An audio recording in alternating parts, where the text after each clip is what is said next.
Hello children, how are you all? I hope you all are good and happy. So today we are going to study the lesson being safe.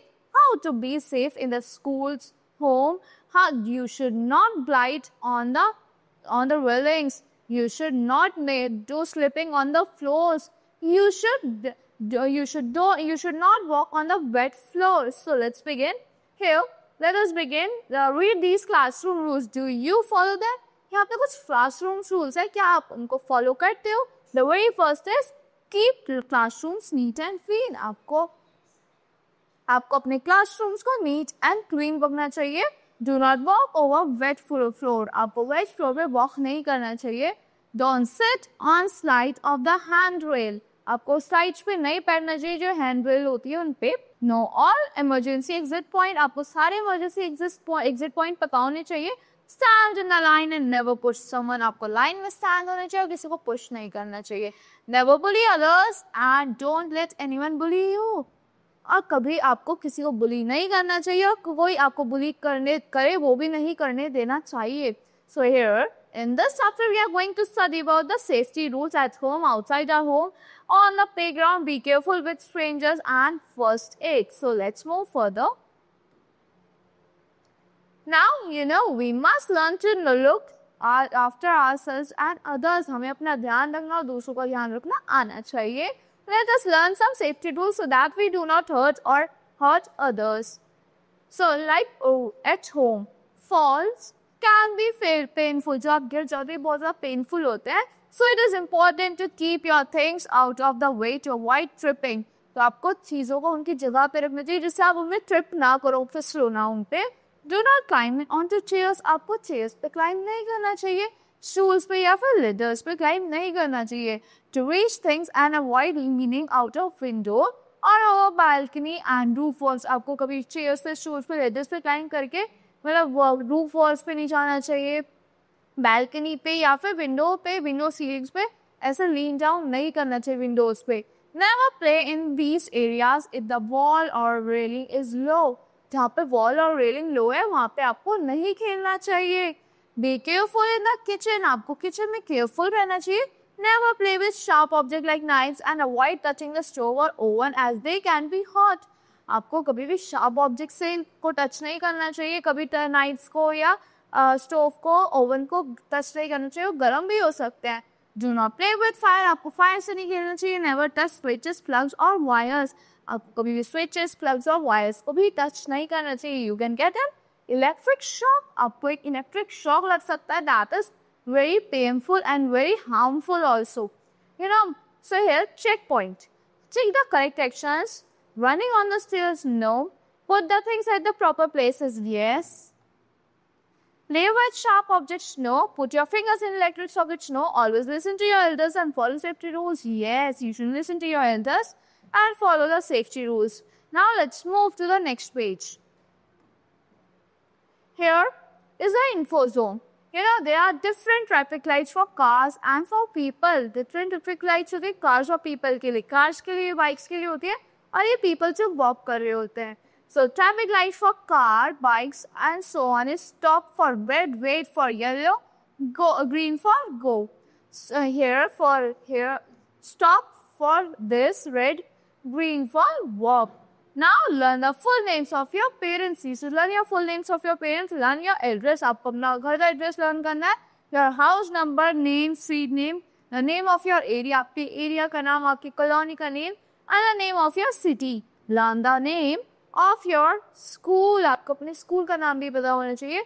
If you are ever lost and do not know the way home, tell a police officer your address and get help. अगर आप खो गए हो, आपको घर नहीं पता, आपको एक पुलिस ऑफिसर को हेल्प लेनी चाहिए. उन्हें अपना एड्रेस बता के आप अपने घर आ सकते हो. So you have to write down your address over here. Now on the playground, what safety rules we should follow on the playground? Always watch where you are running while playing to avoid the falling. आपको हमेशा देख रहे आप कहाँ पे भाग रहे हो जिससे आप गिरो ना. If you are wearing shoes with laces, make sure they are tied. अगर आप शूज पहन रहे हो लेसेस के साथ, आपको make sure करना है कि वो tied है, बंधे हुए हैं. Never push or pull others. आपको किसी को धक्का नहीं देना चाहिए.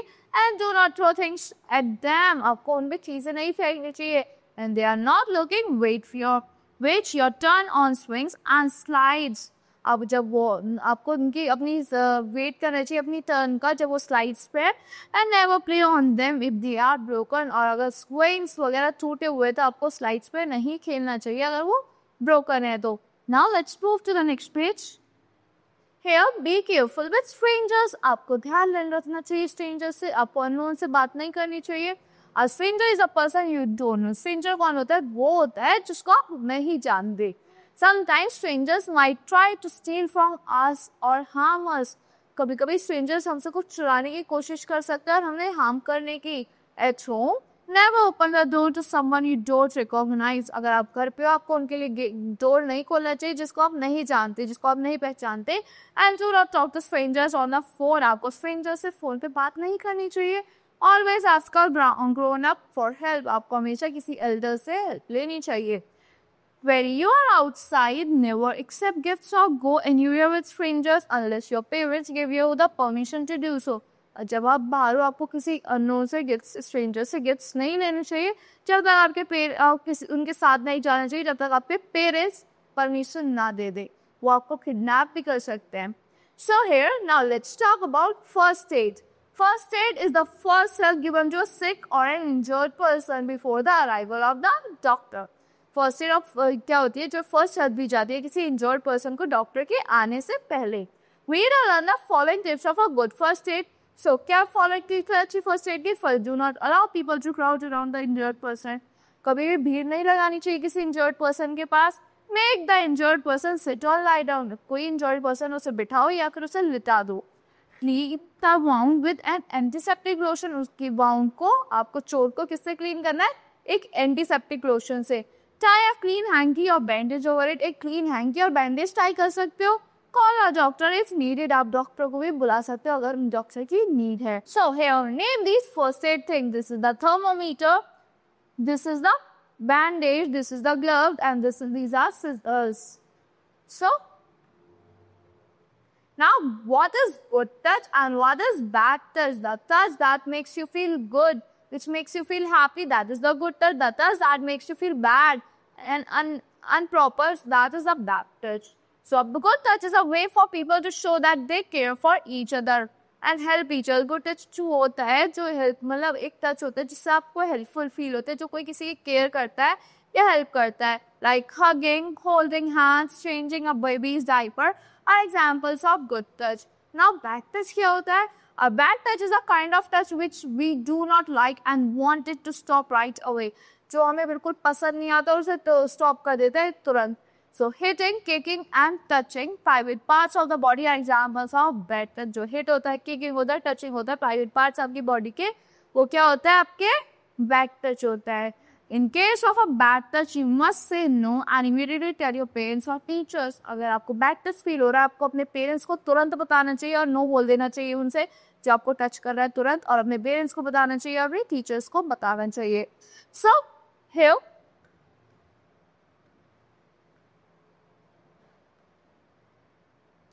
look at the picture. Write G for good and B for bad. This is good and this is bad.